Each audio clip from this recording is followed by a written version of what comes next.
ఏదో ఒక పనిలో, ఏదో ఒక ఆలోచనలో చెయ్యి కలుపుతూ ఉంటాము, మాట కలుపుతూ ఉంటాము. ఎందుకంటే ఊరికనే కూర్చొని ఉండలేము. దేవుడు జీవము కనుక ఆయన ఊరికనే కూర్చొని ఉండలేటట్టు స్వామరిలాగా ఆయన ఎప్పుడూ కూడా కదులుతూనే ఉంటారు, పనిచేస్తూనే ఉంటారు. ఆయన ఎప్పుడూ పనిచేసేవాడే. ఆయన నిరంతరం మరి కృషి చేసేటటువంటి దేవుడై ఉన్నాడు మన దేవుడు. మనము కూడా ఆ విధంగా ఉండే ఎబ్రిస్తులు సుడికైన వారు అన్నారు. ఎందుకన్నారు? ఆ దేవుని బిడ్డలు కనుక. దేవుని యొక్క జీవము మనలో ఉంటుంది కాబట్టి మనము జీవముతో నింపబడి ఉన్నాము కనుక మన ఊరికనే కూర్చుని ఉండేటటువంటి పరిస్థితి లేదు మన దగ్గర. ఎప్పుడూ కూడా దేవునితో సహవాసం చేస్తూ ఉండాలి. ఇతరులకు దేవుని యొక్క సువార్తను పంచిపెడుతూ ఉండాలి. కూర్చుంటే చాలు. ఎంగిల్ చేత్తో కూడా నిన్న ఒక సహోదరి, మాతోటి సహోదరి సందర్భం వచ్చింది కాబట్టి మరణాత అంటారా మీ బైబిల్ మిషన్ వారంటే, అది బైబిల్ మిషన్ వారిది కాదురా బాబు, బైబిల్లోనే ఉందన్నమాట. చూడు నువ్వు కావాలంటేనే 1 కొరింథీ 16:22 ఉంది. అది ప్రభు వస్తున్నారని అర్థం. అది అంతకంటే ఏమీ కాదని గంట సేపు చెప్పగలిగానని చెప్పింది నాతోటి మా సహోదరి ఒక ఆవిడ నిన్న. అంటే ఏంటనమాట, ఇంకా నోరు ఖాళీగా ఉండడానికి వీల్లేదు, చెయ్యి ఖాళీగా ఉండడానికి వీల్లేదు. ఏదో రాసుకోవాలి, స్తుతులు రాసుకోవడమో, దేవుని వాక్యం రాసుకోవడం, వర్తమానం రాసుకోవడమో, ఏదో ఒకటి చేస్తూ ఉండాలి. కనుక ఆయన గురించి నోరు పాడుతూ ఉండాలి, చెయ్యి పనిచేస్తూ ఉండాలి, కాలు ఎక్కడికాలంటే అక్కడికి వెళ్తూ ఉండాలి. అది ఒకే చోట కూర్చునేటువంటి పరిస్థితులు కాదు దేవుని నమ్ముకున్నటువంటి బిడ్డలు. ఎందుకంటే దేవుని యొక్క లక్షణాలు ఉన్నాయి కాబట్టి అది మనం గమనించవలసినటువంటిది. కనుక ఎందుకు నీకు ఎన్ని తాపత్రయాలు, ఎందుకు చీపురించుకుంటావు, ఎందుకు ఈ గ్లాస్ కడుగుతావు అని అంటారు ఇంట్లో వాళ్ళు. ఎందుకు కడుగుతాము? ఉంది కనుక చేసేటటువంటి ఒక శక్తి ఈ లోపల చేసే అలవాటు ఈ శరీరంలో ఉంది కాబట్టి చేయగలుగుతాం. అందుకే చిన్న చిన్న పిల్లలను కూడా అడుగుతుంటే కనుక నాకు కాళ్ళు నొప్పులు, నడువు నొప్పి, నేను కిందకి వెళ్ళాను పైకి వెళ్ళాను అంటారు. కనుక ఇది అలవాటు అనమాట. అలవాటు చేసుకోవాలి. ఎందుకంటే ఈ అలవాటు ఎలా చేసుకోవాలి? అభ్యాసం వలన. అభ్యాసమే కూసు విద్య అన్నారు. అలా చేస్తూ చేస్తూ ఉంటే పనులు అలవాటు అయిపోతూ ఉంటాయి అనేటటువంటి మాటలు మనము అర్థం చేసుకుందాం. కనుక శ్రమానుభవం కావాల్సి ఉన్నది. శ్రమ యొక్క అనుభవంలో నుంచి రూపురేఖలు వస్తాయి, మహిమ కలుగుతుంది, మహిమానుభవంలోనికి వెళతామని ఇది గమనించుకోవలసినటువంటి వారమైనా. అందుకే ఇట్టి స్థితి కలిగినటువంటి వారే శ్రమ వెంబడి శ్రమ వచ్చని కృంగిపోవాల్సిన అవసరం లేదు. ఈ శ్రమలో నా ప్రభు నా దగ్గర ఉన్నారు, ఇంకంతకని నాకు శ్రమ ఏముంది? మోసి ఆయనే ఉన్నాడు, భరించేవాడు ఆయనే ఉన్నాడు, నేను కాదు కదా భరించేది. ఎందుకంటే ద్రాక్షవల్లి ఆయన, తీగలు మనము. కనుక ఆయన ద్రాక్షవల్లి అయి ఉంటే, తీగలు మనమై ఉంటే, ఆ తీగి ఎక్కడ అంటుకట్టుకుంది? ద్రాక్షవల్లికి అంటుకట్టుకున్నది. నేను మోస్తున్నాను ఈ బరం అనుకుంటే ఎలా కుదురుతుంది? అమరానే మోస్తుంది, ఆ చెట్టే మోస్తుంది, ఆ చెట్టే మోస్తుంది తప్ప ఈ తీగికి వచ్చినటువంటి పువ్వులు కానీ, కాయలు కానీ, పళ్ళు కానీ ఏమైనా సరే ఈ భారం భరించేది తీగ మాత్రం కాదు, అమ్రాను చెట్టు. కనుక వల్లి అంటే చెట్టు కనుక ఈ వల్లి మోస్తుంది తప్ప నువ్వు కాదు కదా. వల్లేనిటువంటి ద్రాక్షవల్లేనిటువంటి యేసుక్రీస్తు ప్రభు వారే నీ భారం నా భారం మోస్తూ ఉంటే నేను మొయ్యలేకపోతున్నాను అంటే ఎలా కుదురుతుంది? మోసేది నువ్వు కాదమ్మా, చేసేది నువ్వు కాదు, నీ పట్ల చేసేది దేవుడు అన్నాడు, యేసయ్య అన్నాడు. బహు ప్రభావము కలిగినటువంటి, అర్థము కలిగినటువంటి యేసు, 2 అక్షరాలు యేసయ్య, యేసుక్రీస్తు ప్రభువారు. గమనించవలసినటువంటి వారమని యేసు అని అనొచ్చు, కానీ గౌరవించాలంటే కనుక యేసయ్యా అనాలి మనము. యేసు ప్రభువా అనాలి. ప్రభువా అనే మాట ఆయన స్తుతించే మాట, ఆయన హెచ్చించే మాట, ఉన్నతమైన దృష్టిలో ఉండేటటువంటి మాట అని మనము గమనించవలసినటువంటి వారమైన. కనుక పెండ్లి కుమార్తె శ్రమ వద్దనుకుంటే కనుక మహిమ లేదనుకోవడమే అనేటువంటి మాట మనం అర్థం చేసుకోవాలి. అందుకే ఏమన్నారంటే మరి పరమగీతం 2వ అధ్యాయము మొదట బలు రక్కసి చెట్లలో వళ్ళి పద్మము. ఈ వళ్ళి పద్మము ఎలాగుందంటే బలు రక్కసి చెట్లు చుట్టూ ఉన్నాయి. నీ ఇంట్లో వాళ్ళందరూ కూడా నిన్ను కాదంటారు, నీ ఇంట్లో వాళ్ళందరికీ కూడా నీ మాటలు నచ్చవు, నీ పాటలు నచ్చవు, నీ యొక్క పరిస్థితులు ఏమి కూడా నచ్చవు. ఎందుకు వచ్చింది మన ఇంట్లోనికి ఇది అనేటటువంటి పరిస్థితులు ఉంటారు. అయితే అయినప్పుడు కూడా నువ్వేం చేయాలంటే నీ భక్తి జీవితాన్ని కాపాడుకుంటూ, నీ ప్రార్థన జీవితాన్ని కాపాడుకుంటూ, నువ్వు ఎప్పుడైతే నువ్వు వాళ్ళు అనేటటువంటి మాటలకు నువ్వు ఇలా పొడుస్తున్నదేట అలా పొడుస్తున్నదేట అనేటువంటి మాట నువ్వు అనుకోకుండా ప్రభువా నువ్వు చూసుకో తండ్రి అని ప్రభు మీద ఎప్పుడైతే వేసేస్తావో వళ్ళి పద్మముగా నువ్వు బయటకు వస్తావు. ఈ ముళ్ళ కంచెలను దాటుకొని నువ్వు వస్తావు పైకి. నువ్వు ఎప్పుడైతే పైకి వస్తావో నీ యొక్క అందము అంటే సౌందర్యం, అందం అంటే శరీరం కాదు, శరీరం యొక్క అందం కాదు, నీ భక్తి యొక్క అందము, నీవు క్రీస్తులో జీవించేటటువంటి జీవిత చరిత్ర ఇది పరిమళ సువాసనగా పైకి వెదజల్లుతుంది. అది దారేపోయేవాళ్ళు రొప్పలు అనుకున్నారు ఇంతవరకు కూడాను. కానీ అందులో ఎలా పడిందో ఈ పువ్వుల మొక్క, ఈ గులాబీ మొక్క, ఈ సువాసనిచ్చే సంపెంగ మొక్క, ఇలాంటి ఈ మల్లి మొక్క కానీ ఇలాంటి సువాసనిచ్చే మొక్కలు ఆ బలురెక్క అంటే బ్రహ్మజీవుడు అనుకోవచ్చు మనం. ఇంకా ముళ్ళుండేటటువంటి పరిస్థితులు, ముళ్ళు అవనివ్వండి, కంపలు ఏవో ఒకటి ముళ్ళుండే కంపలు, అక్కడ దగ్గరికి కూడా మనం వెళ్ళలేము. అలాంటి పరిస్థితుల్లో ఇది అనుకోని రీతిగా మొక్క ఎదగడం కూడా ఎవరికి తెలియదు. ఆ బొలరక్క చెట్లలో ఆ మొక్క ఎదగడం కూడా తెలియదు, ఎలా పడిందో తెలియదు, ఎలా ఎదిగిందో తెలియదు, అది మొగ్గ రావడం కూడా ఎవరికి తెలియదు. కానీ వికసించిన తర్వాత ఆ పరిమళ సువాసనకి చూస్తారు అందరు కూడా, ఏంటి ఎంత సువాసన వస్తుంది, ఇలాంటి గులాబీ మొక్క గులాబీ పువ్వు వాసన వస్తుంది, అప్పుడు ఆశ్చర్యపోతారనమాట. అలాంటి జీవితంగా ఉండాలి మన జీవితం అంటే. ప్రభులో జీవిస్తున్నటువంటి జీవితం బొలరెక్క చెట్లలో వెళ్ళిపోదు. ఇదేంటంటే మహిమానుభవంలోనికి వచ్చినటువంటి పరిస్థితులు మనం అర్థం చేసుకోవాలి. ఎలాంటి పరిస్థితి ఇది? శ్రమానుభవములో నుంచి మహిమానుభవంలోనికి వచ్చినటువంటి పరిస్థితి అని మనం అర్థం చేసుకోవలసినటువంటి వారమై ఉన్నాం. కనుక శ్రమ అంటే శ్రమ లేకుండా ఉండదు. శ్రమ లేకపోతే కనుక నువ్వు మంచి భక్తుడివే తప్ప మరి నువ్వు విశ్వాసం మాత్రం కాదు, భక్తుడివే. నువ్వు భక్తి జీవిస్తున్నావు, భక్తితో ఉన్నానండి, నేను దేవుని నమ్ముకున్న దగ్గర నుంచి కూడా నాకు అసలు ఏ శ్రమ కనపడుతుంది, శ్రమ కనపడకపోతే కనుక నువ్వు విశ్వాసం కాదు. కనుక నువ్వేంటంటే ఒక మంచి వ్యక్తి అంతే. కానీ భక్తులంటే శ్రమలు ఉండాలి, విశ్వాసం అంటే శ్రమలు ఉండాలి.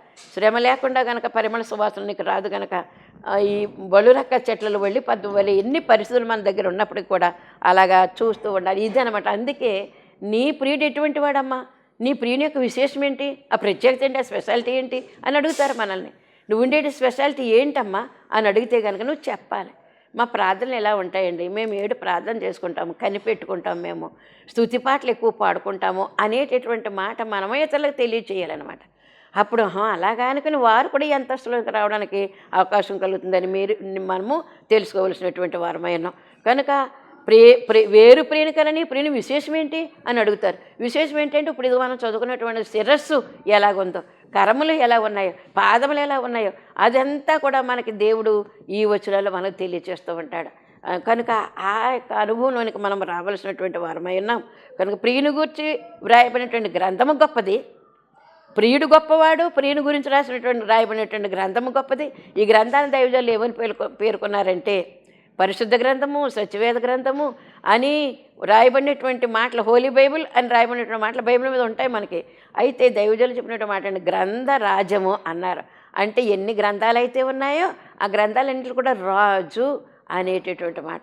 ఎంత పవర్ఫుల్ అనుకున్న గ్రంథాలు ఉన్నప్పుడు కూడా భూలోకంలో ఎటువంటి గ్రంథాలు ఉన్నప్పుడు అన్ని గ్రంథాల కంటే కూడా ఎక్కువైనటువంటి పవర్ఫుల్ కలిగినటువంటి గ్రంథమైనదని దీన్ని బట్టి మనం అర్థం చేసుకోవాలి. కనుక దేవుడు ఏం చెప్తున్నాడంటే గ్రంథరాజము అనేటువంటి బైబిల్ గ్రంథము యొక్క విశేషమే ఈ ప్రియుని యొక్క విశేషము. అందుకే మనకి బైబిల్లో ఉన్నటువంటి విషయాలని కూడా చాలామంది ఏం చేస్తారో తెలుసా, ఈ పరమగీతము చదవరు. అది చదివితే కనుక అదేదో లోక సంబంధమైనటువంటి ఆలోచనలు వస్తాయని, లోక సంబంధం కాదు, నా ప్రియునికి నేను. అందుకే నా ఆదివారం సంఘంలో ఒక అమ్మాయి చెప్పింది, చక్కన దర్శనం వచ్చిందట. ఒక యవ్వనస్తుడైనటువంటి అందమైన పెండ్లి కుమారుడు, అతనికి ఒక 22 సంవత్సరాలు లేకపోతే 10 సంవత్సరాల వయసు కలిగినటువంటి పెండ్లి కుమారుడు, ఆ సుందరమైనటువంటి వాడు. అతను ఏం చేశాడట, ఈమె దగ్గరికి వచ్చి నేను పెళ్లి చేసుకుంటాను అన్నాడట.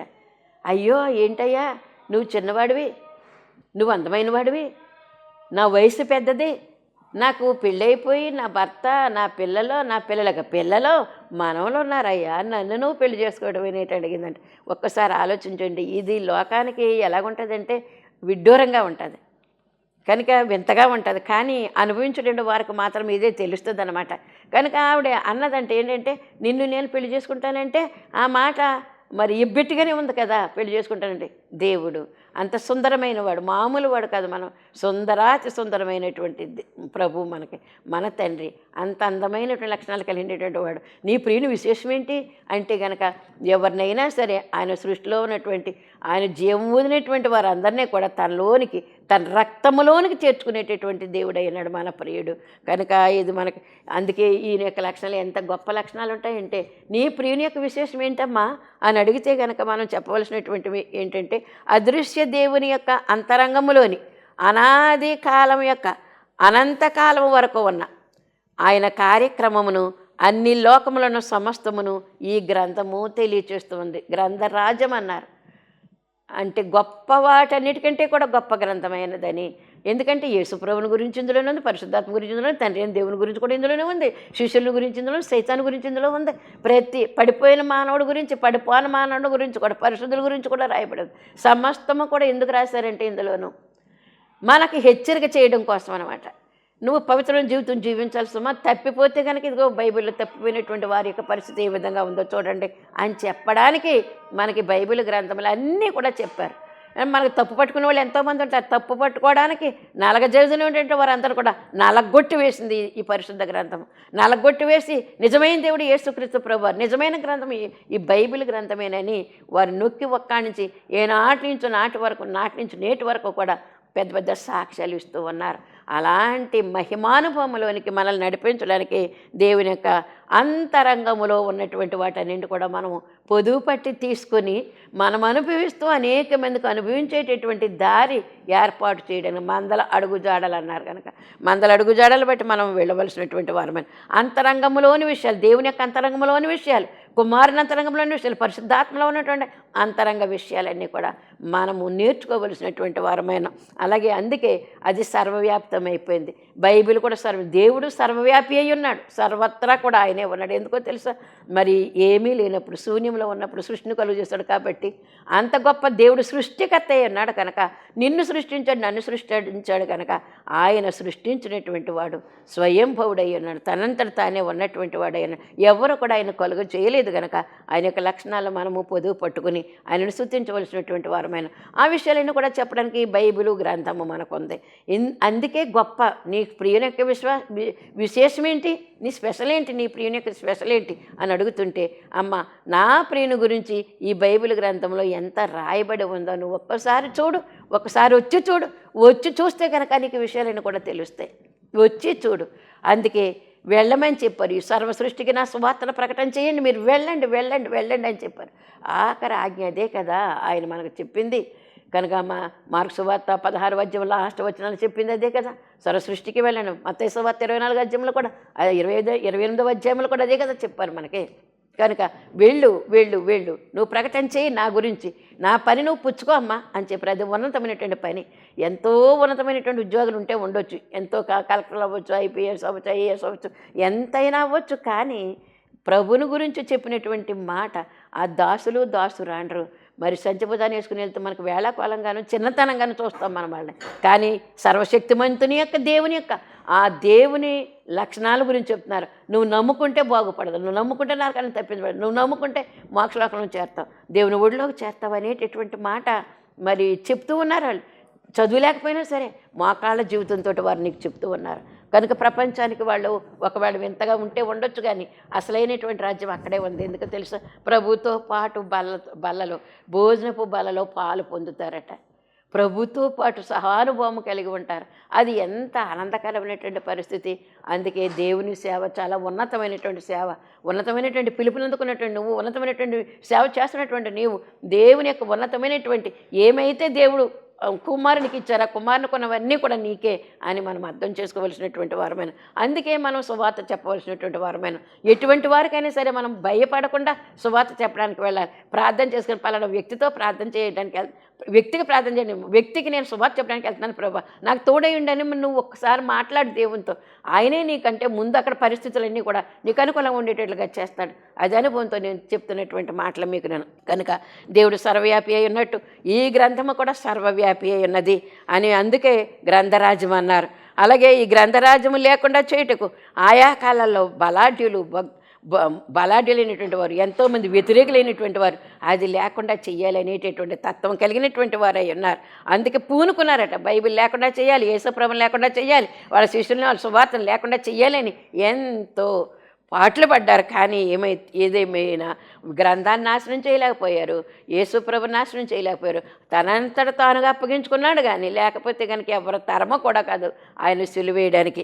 అందుకే దేవుడు చెప్పినటువంటి ప్రతి మాట కూడా మనము హృదయంలో భద్రపరచుకోవాలి. వాక్యాన్ని భద్రపరిచాడు దేవుడు. వాక్యము 1600 సంవత్సరాల్లో 40 మంది గ్రంథకర్తల చేత ఆయన యొక్క ఉద్దేశాన్ని రాయించారమ్మా ఈ బైబిల్ని, మామూలుగానేటి. కనుక ఒక ప్రవక్త రాశారంటే దాన్ని చెడగొట్టేయండి వాళ్ళు ఎంతోమంది దుర్మార్గులు. మళ్ళీ ఇంకో ప్రవక్త రాశారంటే దాన్ని చెడగొట్టడానికి ఎంత చెడగొట్టినా చేసేవని చేతిలో ఉంది అంతా కూడా. కుమ్మరవాని చేతిలో కొండ ఒకవేళ వంకరగా వచ్చిందనుకోండి, అది పగిలిపోయేటటువంటి పరిస్థితి. మళ్ళీ దాన్ని పీసుకు ఏం చేస్తాడంటే మళ్ళీ అందమైనటువంటి కొండను తయారు చేస్తారు. ఎందుకంటే కుమ్మరవాని చేతిలో ఆ కొండ ఉన్నది కనుక, ఆ మట్టి ఉన్నది కనుక, ఇమిడిపోయింది కనుక, మనము కూడా ఆయన చేతిలో మనం ఇమిడిపోతున్నాం. కాబట్టి ఆయన చెప్పినట్లుగా మనం వినినట్లయితే కనుక సారె మీద కుమ్మరి తయారు చేసి అందమైనటువంటి కొండగా మనం ఉంటాము. కంసాల చేతిలో ఉండే బంగారం వెండి ముద్దగా ఉంటుంది, కానీ అది అతడు ఏం చేస్తాడంటే కొలిమిలో కాల్చి మూసలో వేసి ఒక రూపానికి తీసుకుని వస్తాడు. అలాంటి రూపం ఇవ్వడానికే దేవుడు మనతో పాటు ప్రయాసపడుతూ ఉన్నాడు. ఎంత ప్రయాస అంటే ఆయనకి ఈ ప్రజలందరూ కూడా రక్షించడానికి ఆయన పడినటువంటి పాటలు ఇన్ని కాదు, ఇప్పుడు కూడా పాటలు పడుతూనే ఉన్నారు. ఆయన రక్షించడానికి ఎన్నో పాటలు పడుతున్నటువంటి యేసుక్రీస్తు ప్రభు యొక్క పాటలు.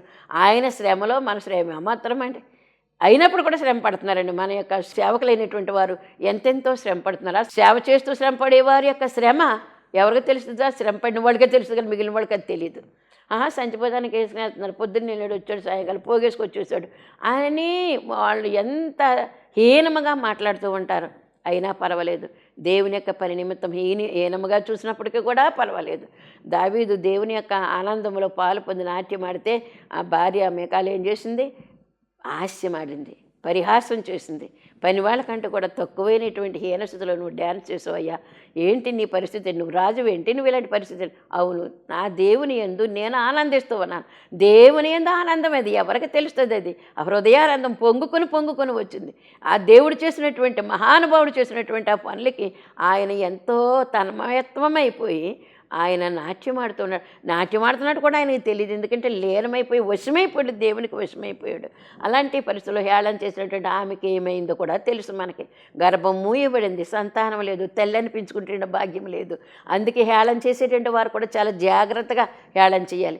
హేళన చేసేటప్పుడు చెయ్యాలా చేయకూడదా అనేటువంటి ఈ ఇంగిత జ్ఞానం కూడా లేకుండా హేళన చేసేటువంటి వారు ఎంతోమంది ఉన్నారు. హేళన చెయ్యొద్దు, అపహాస్యం పాలు కావద్దు, నాశనం పాలు శాపం పాలు పొందొద్దని మీకు నేను తల్లిగా హెచ్చరిస్తూ ఉన్నాను. కనుక ఈ గ్రంథమే గొప్పదయ్యింది. ఈ గ్రంథంలో ఉన్నటువంటి యేసుక్రీస్తు ప్రభువారి యొక్క చరిత్రే గొప్పదయ్యింది. కనుక ఇలాంటి శ్రేష్టమైనటువంటి వాడు, శ్రేష్టమైన గ్రంథంలో ఉన్నటువంటి చరిత్ర శ్రేష్టమైనటువంటి వాడు. అందుకే ఏమన్నారంటే ఆయన యొక్క చరిత్ర ఇందులో అతి సుందరమైనటువంటి వాడు, అతి సుందరంగా ఉండేటటువంటి సంఘాన్ని ప్రేమిస్తూ చెప్పేటువంటి మాటలు. కనుక అతి శ్రేష్ఠుడు. ఏంటమ్మా, ఎవరమ్మా నీ ప్రియునికి విశేషం ఏంటని అడిగారు కదా చెలికెత్తలు అడిగిన దానికి ఏమని చెప్తున్నదనమాట? నా ప్రియునికి విశేషం ఇదిగోనమ్మా వినండి, గ్రంథరాజ్యములో నా ప్రియుని గురించి రాయబడింది. ఈ పరమగీతంలో ఎంత బాగా రాశారో చూసారా, ఎంత వర్ణనిచ్చారో చూసారా అనేటటువంటి మాట మరి తెలియచేస్తుంది. అందుకే ఏంటి మరి ఇందాక నేను చరణం పాడాను కదా, అలాగా శ్రేష్ఠ ఈవులయోట నీవే శ్రేష్ఠ ఈవులనిచ్చినందునా,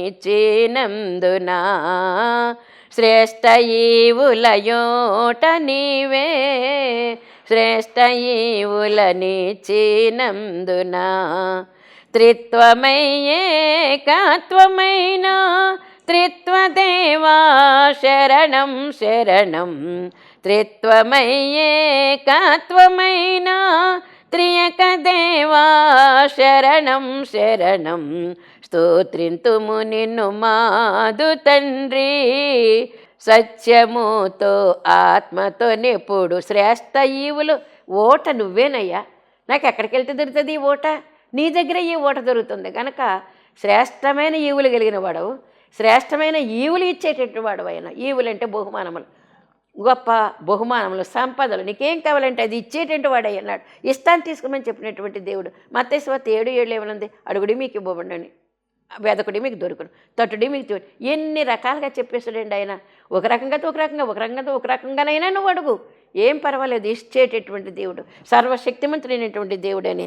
రాజనీకే స్తుతి స్తోత్రములు గీతములు మంగళధ్వనులు, రాజనీకే స్తుతి స్తోత్రములు గీతములు మంగళధ్వనులు, శుభము నిత్యము హల్లెలూయా ఆమేన్. శుభము నిత్యము హల్లెలూయా ఆమేన్. స్తోత్రింతుము నిన్ను మాదు తండ్రి, సత్యముతో ఆత్మతో నెప్పుడు. ఎవరైనా రాజా నీకే స్తుతి స్తోత్రములు, రాజా నీకే స్తుతి స్తోత్రములు, గీతములు పాడతాను, మంగళధ్వనులు చేస్తాను, శుభము శుభము శుభనిత్యము శుభమే, హల్లెలూయా ఆమేన్. ఇలాంటి పాటలు ఎన్నో భక్తులైనటువంటి వారు రాశారు. కనుక స్తోత్రపాత్రుడు ఆయన. ఎందుకు స్తుతించాలి? నన్ను సృజించినందుకే నీకు స్తుతులు. ఎందుకు స్తుతించాలి? ఈ యొక్క పంచభూతాలు నాకు ఇచ్చినందుకే నీకు స్తుతులు. రక్షణ భాగ్యం ఇచ్చినందుకే స్తుతులు. ఈ బైబిల్ గ్రంథం ఇచ్చినందుకే స్తుతులు. సంఘాన్ని ఇచ్చినందుకే స్తుతులు. నీతో సహవాసనాన్ని ఏకాంత భాగ్యం ఇచ్చినందుకే స్తుతులు. ఇలాంటి స్తుతులు, ఎన్ని స్తుతులు ఆయనకి చెల్లిస్తే మాత్రం రుణం తీర్చుకోగలుగుతాము. అంత గొప్ప ఏర్పాట్లు నీ బ్రతుకు కొరకు చేస్తూ ఉండేటువంటి దేవుడని మనము అర్థం చేసుకోవలసినటువంటి వారమై ఉన్నాం. కనుక ఇంకా ఏంటంటే ఆయన చేసిన ప్రతి పనిని బట్టి కూడా మనము స్తుతులు చెల్లిస్తూ ఉంటే గనక ఆయన రూపాన్ని మనం చూపిస్తూ ఉంటామట. ప్రజలకు, లోకానికి ఆయన రూపాన్ని మనము చూపిస్తూ ప్రభు రాక కొరకు మనం ఎదురు చూస్తూ ఉంటాము. రెండో మారు వస్తున్నారు. ఇప్పుడు ఆయన రెండో మారు వచ్చేటటువంటి ఆయనకు మనము కనిపిస్తాము.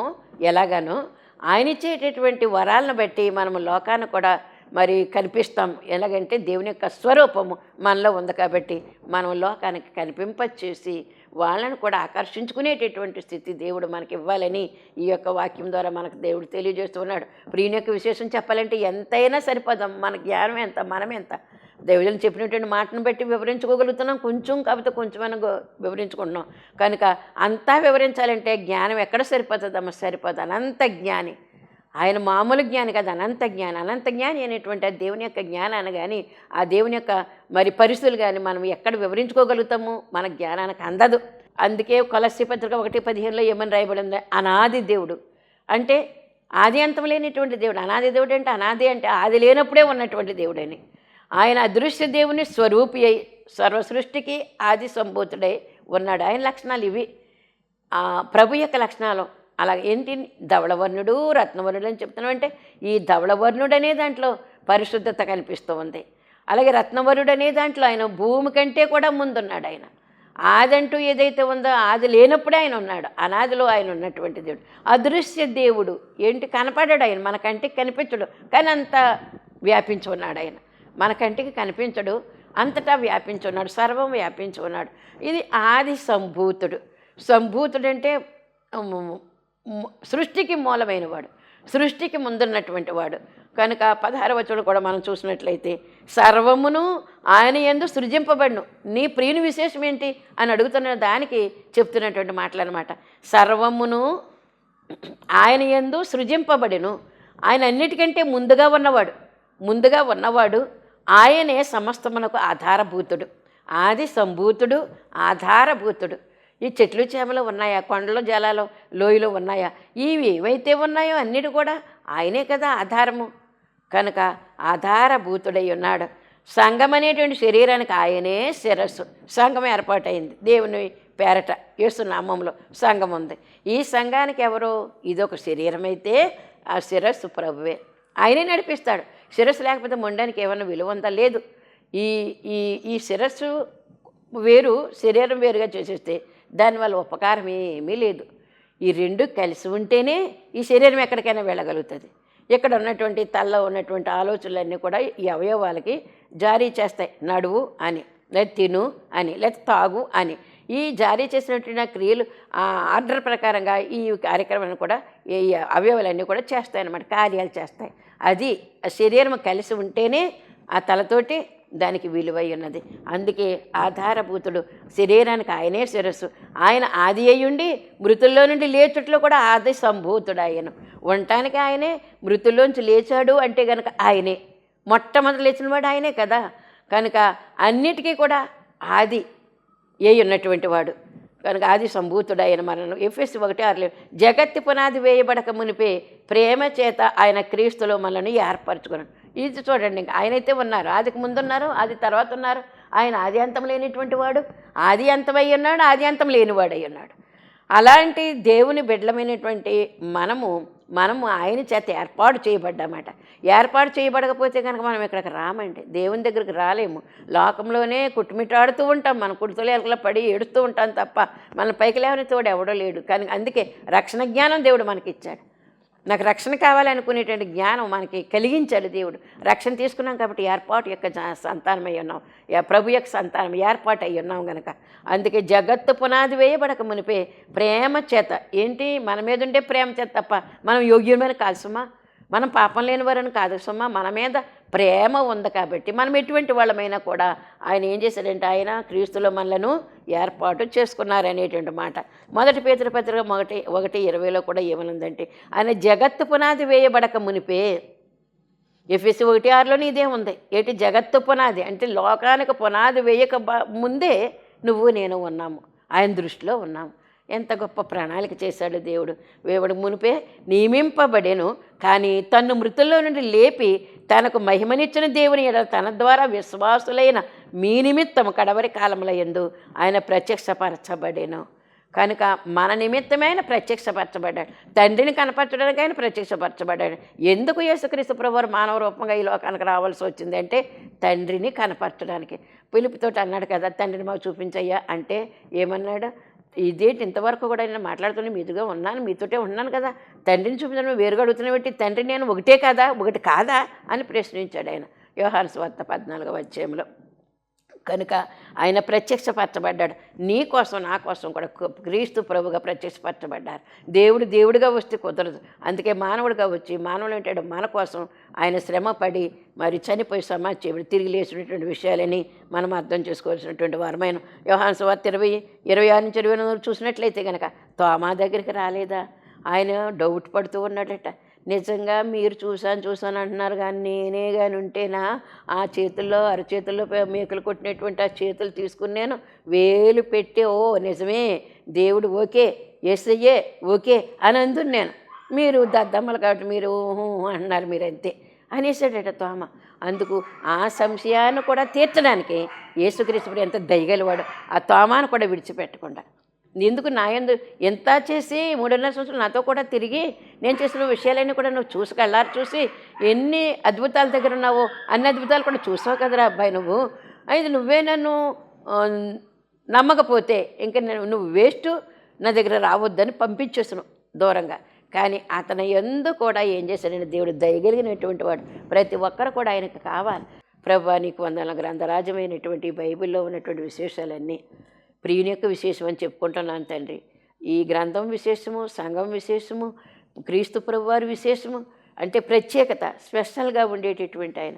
వధువు కూడా విశేషమే. అటువంటి మరి విశేషము కలిగినటువంటి ప్రియుడిని మేము కలిగి ఉన్నాం కాబట్టి ప్రభువా ఈ యొక్క అంతస్తు ఎప్పటికీ కూడా మా నుంచి దూరం కాకుండా అది ఎప్పటికీ మాతోటే ఉండి మేము నీతోటే ఉండి నీ సన్నిధిని అనుభవించి రెండవ రాకడికి ఆయత్తపడటానికి అవకాశం కలిగించమని మాతో నడిపిస్తూ యేసు నామమున అడుగుచున్నాను పరమ తండ్రి. ఆమేన్. మరణాత.